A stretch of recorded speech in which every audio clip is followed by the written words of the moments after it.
Yo, what's good boys? Today I'm back with an anime video.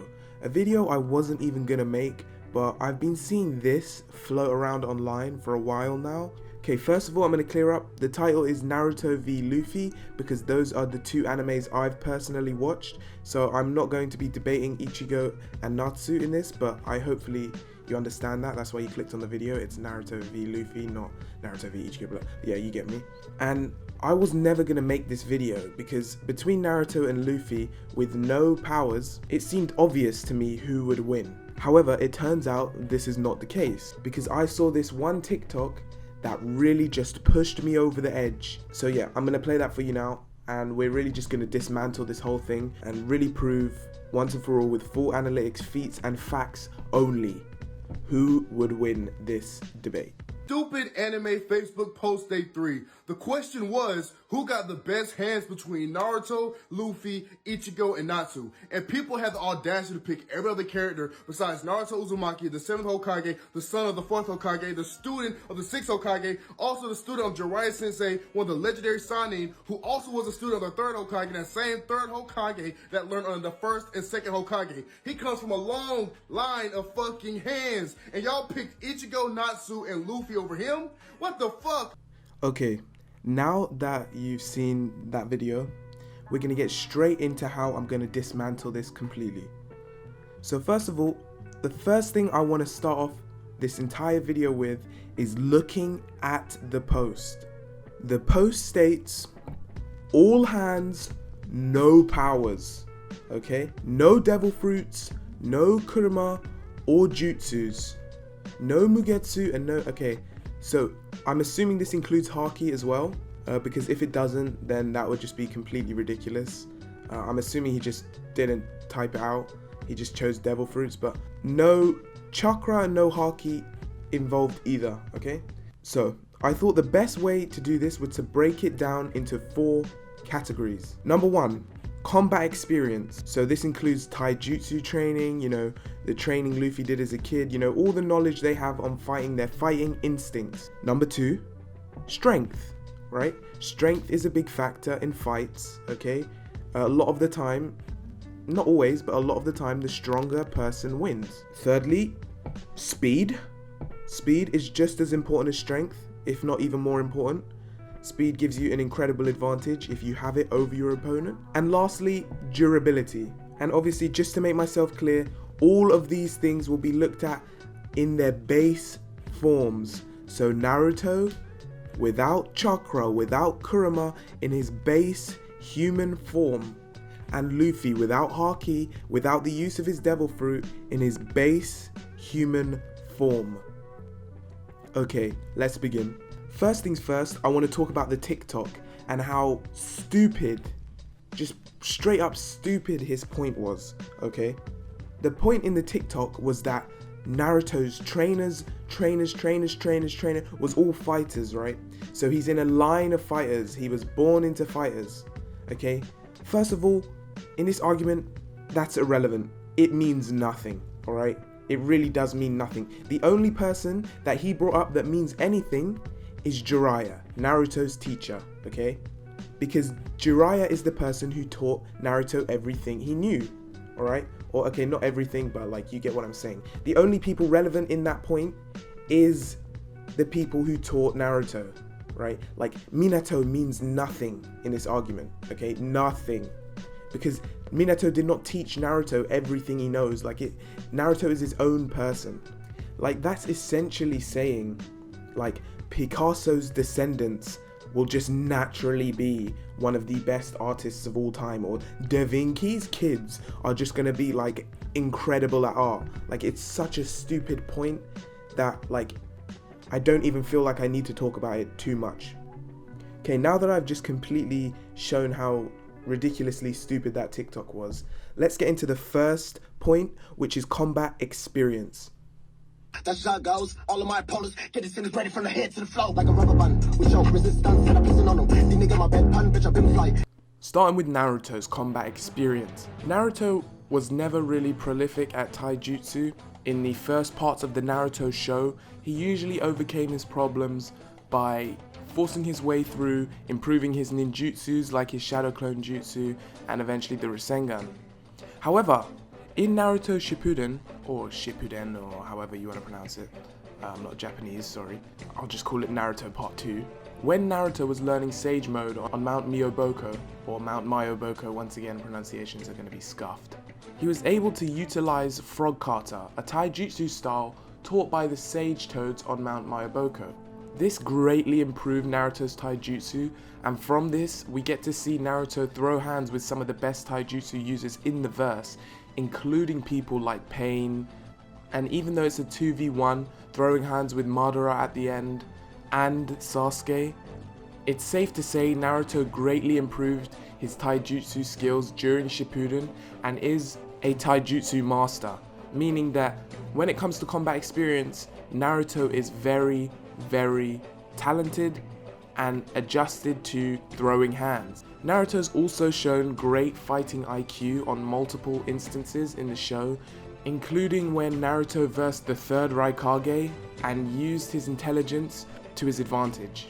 Also when Naruto was younger, and although this includes the use of shadow clones which he will not be able to utilize, the technique in which Naruto beats Neji shows that Naruto's always thinking of a creative way to overcome his opponents, proving great combat IQ and combat experience.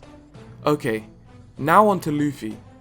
Luffy, up until around 7 to 10 years old, was living quite a comfortable life in Fuchsia Island. However, as soon as he was introduced to Ace by Garp, his life became a lot more challenging and he had to overcome a lot more things. He was immediately attempted to be killed in the jungle multiple times, meaning he had to fend for himself against wild animals. He was captured by bandits, he was put through the trials, and he gained a lot of experience, mainly fighting wild animals, which, as we know in the real world, is a great way to learn fighting experience. If we look at someone like Khabib, who is one of the best wrestlers in the world, he used to wrestle bears as a kid. So I would say the same thing applies in the Onepiece universe. You know, training with animals at a young age would give you a lot of combat experience.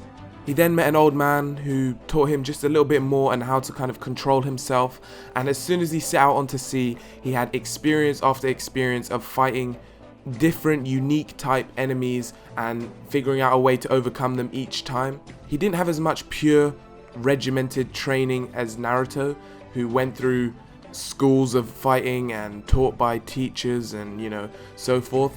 However, he did have Rayleigh, who taught him a whole lot. Luffy has also been shown to learn things incredibly quickly, especially when it comes to combat, in which he can pick up things that would take people years of training in single fights. So Luffy's ability to adapt and develop within a fight within such a short amount of time is shown to be very high, and the amount of fights with unique enemies that he's had and overcome do to me show that he has a very significant amount of combat experience.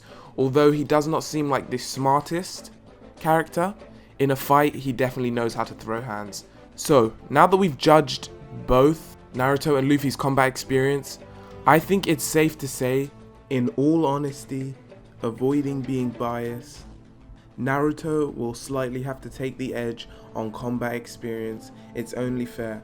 Although I do not underestimate Luffy's combat experience with fighting with animals and the stuff he's been taught and the pure experience he's had fighting unique enemies, I will have to give the edge to Naruto in this category. That's how it goes. All of my opponents get this thing ready from the head to the flow. Like a rubber band. We show resistance and I'm pissing on them. These niggas my bed pan, bitch, I've been fly. Okay, moving on to strength. Once again, starting with Naruto. It's actually quite hard to find feats of strength in the Naruto verse in which the characters don't use chakra. However, there are some similarities and comparisons we can make between the two verses, which allow for a pretty safe assumption of which one is stronger in base. For example, on Mount Myoboko once again, Naruto was instructed to use chakra to lift this frog statue. And obviously there's no way we can get a cement concrete number on how much this rock weighs, but we could just judge from the size of the rock and assuming that it's solid, because it most likely is, that it's just a standard stone, right? It was never mentioned to be like lead or anything like specifically way more heavy. Like it just seems to be like a standard sort of stone, sculpting stone, right? And as we can see from this clip, Naruto struggles to lift it even though he's using his ninjutsu chakra to increase his strength. So this is something Naruto physically cannot lift with just his regular strength alone. So we can deduce that if he can't lift it with chakra, he definitely can't lift it with just his base strength. Another clip here is from Boruto, in which he's a fully grown adult and he catches what seems to be a standard metal blade, right? Nothing specific or special about this metal, in which he needs to use the Nine Tails chakra to crack and break. So this we could also deduce that he requires chakra to break this metal blade, this standard metal blade. Although the more solid piece of evidence is the fact that he cannot lift the rock without using his chakra, because we could also assume that maybe he's just using his chakra for fun here, and he could have done it without the chakra also, but it's just another, just another bit of evidence. Okay, now moving on to Luffy clips. It's a lot easier to see Luffy using just his base strength in this, because we know that his devil fruit does not increase his physical strength in any way, and we know that to use haki to increase strength is something Luffy is only just learning, right? Because we know armament only increases defense, and in some ways it can make offense hurt more, but it doesn't increase your physical strength, and obviously observation doesn't, and for all we know Conqueror's haki doesn't either. So we can just see feats that Luffy has done that demonstrate his base strength. So we have a clip here of Luffy picking up a massive boulder that probably has similar weight to that statue, and not only picking it up, he throws it into another mountain and causes the mountain to explode, right, with just base strength. So it wouldn't be stupid to say that Luffy would have no problem lifting up that frog statue, especially how this was pre-time skip Luffy doing this lifting. And then another clip with pre-time skip Luffy grabbing a standard metal blade in the verse with his bare hand, not only stopping Arlong, the person holding the blade, from moving it, but then shattering it the same way Naruto did, but with his bare hand. And this is pre-time skip Luffy, so it's not only has he shown feats here that have shown to be way stronger than what Naruto is capable of doing in his base form, this is pre-time skip Luffy. So it's safe to assume that he's increased in strength tenfold at this point. Just in case, here's another clip of Luffy separating two buildings from being in between them, just using his outwards force, pushing outwards with his body, which is once again an incredible feat of strength done in his base form without the use of his devil fruit. So for this category, unlike last time in the combat experience where Naruto slightly took the edge, Luffy wipes the floor with Naruto when it comes to base strength. Luffy is 10 times, if not 100 times stronger than Naruto in base form. So Naruto's strength is minuscule in base form in comparison to Luffy's.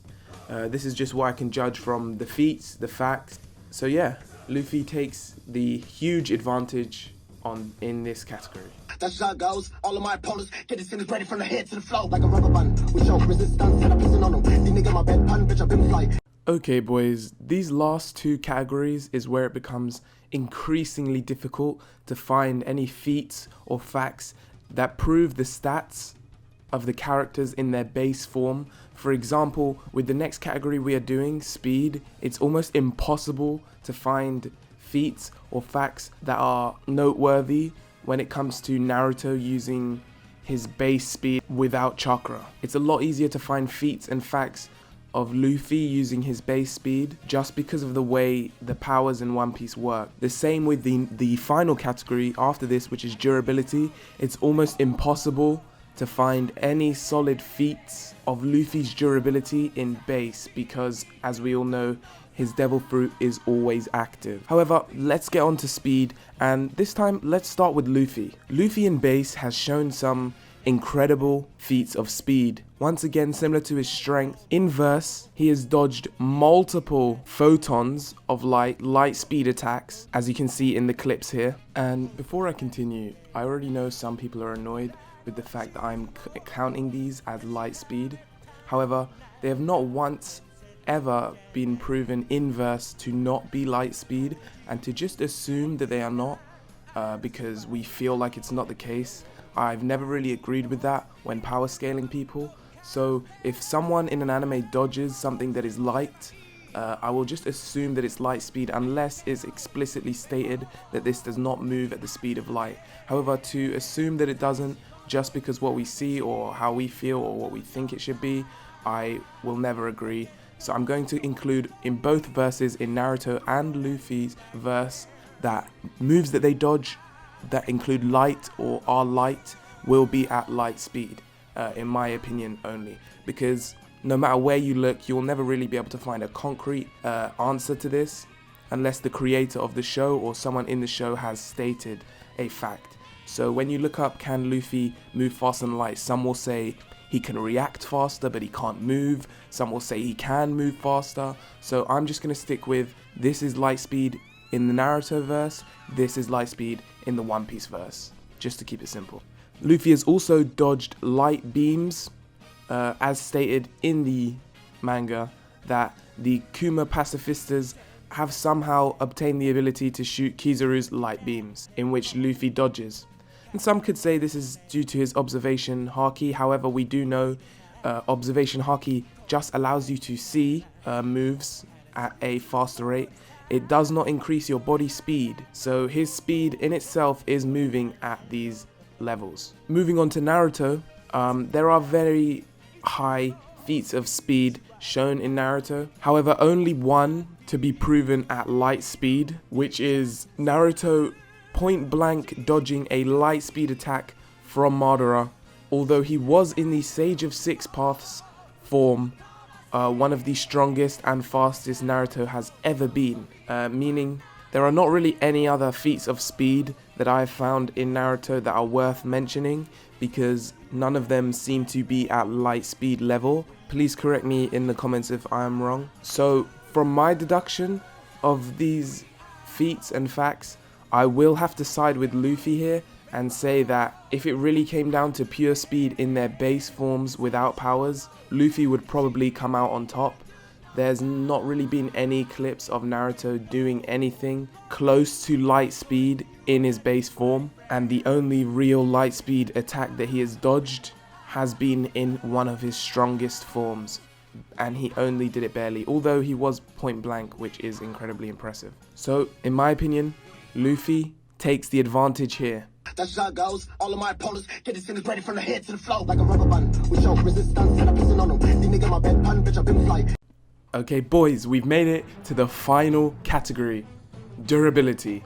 And like I said earlier, it's really hard to find any feats and facts that Luffy has done revolving around durability because his devil fruit is always active. However, there's a really easy way to find out a good middle ground of where Luffy would be durability wise if he didn't have his devil fruit. All we have to do is look at people without devil fruits around his power level or even below to kind of get an idea of where Luffy would sit with his durability. So let's start with Luffy this time and talk about the durability of his crewmates Zoro and Sanji, who strength wise have consistently been compared to Luffy, usually weaker than Luffy. However, it would be safe to say that if Luffy didn't have his devil fruit, his durability would be somewhere in between the two or just below the two maybe. And we can see feats from people like Sanji who have taken millions of volts of electricity straight to the body, and for all we know only experiencing surface wounds.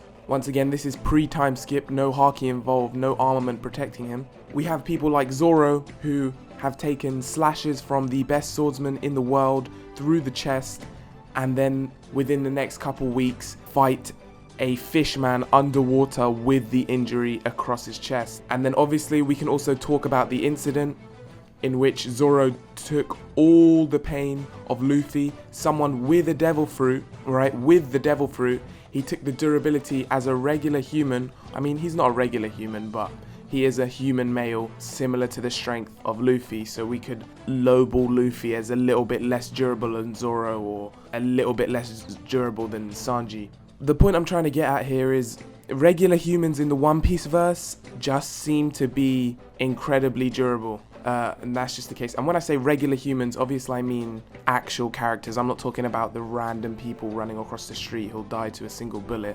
Obviously I don't mean those people. But all I'm saying is regular humans in the One Piece verse, if they are strong, just seem to be naturally durable. So it would be a safe assumption to assume that Luffy would be somewhere around this durability level without his devil fruit active. Like I said, I'm fine with keeping him a little bit lower and saying that he doesn't really get close to Zoro and Sanji. However, he would still be extremely durable, and I don't see him getting knocked out by any punch Naruto could throw. Okay, now on to Naruto. Naruto, we have a lot of a greater idea of the amount of durability Naruto can personally take. And from what I've researched, from what I've seen, Naruto is able to take a lot of damage and to take a beating. However, usually it involves his chakra healing him after. Leaking from the Nine Tails usually heals him. And we've also seen that without this chakra, lower level attacks would put Naruto out of commission. There are many attacks we've seen in the series, similar to that of the lightning bolt that Sanji took straight to the body, would put a regular Naruto character out of commission for a long time. Without chakra, I believe it's undisputable that naturally the comparison of the two verses show that the One Piece verse, durability wise, is also just levels ahead. I would say one of the strongest feats for Naruto's durability would have to be the ending in which Naruto fought Sasuke and was able to take a Chidori and Rasengan clash. And although they are using chakra to create the Chidori and Rasengan, it was the last of his chakra, so he used none to protect himself. And the fact that all he did was lose an arm, I think is very impressive for durability. So I do think Naruto durability is overlooked. However, I do not think it's on the level of One Piece. So once again, I'm gonna give Luffy slight advantage, or just regular advantage. I won't give him huge, just to stay fair and just to stay unbiased, but advantage Luffy. Okay boys, so I know there's going to be some salty people in the comments, and do your worst, but going back to this TikTok once again, the fact that this guy had the nerve to say it would be easy for Naruto is ridiculous, and it makes me feel like he's never watched either of the animes, because talking about with powers involved, yeah, I could see a clean sweep for Naruto, I could. I mean, there is an argument for Luffy, but like, that is reasonable. But when we go and decide to say no chakra, no devil fruits, no power, nothing, alright, the verses are just incomparable. It is a clean sweep for Luffy, right? He is stronger, which in turn makes him faster, which in turn makes him more durable, okay? Which are the three main things to do with fights. And I'm sorry, but Naruto's fighting experience does not carry him through the monster that Luffy would be in that fight, okay? And I mean, like I said, if you choose to argue with me, let me know down in the comments, and I hope you guys enjoyed this video. More videos to come. Yeah, thank you boys for watching.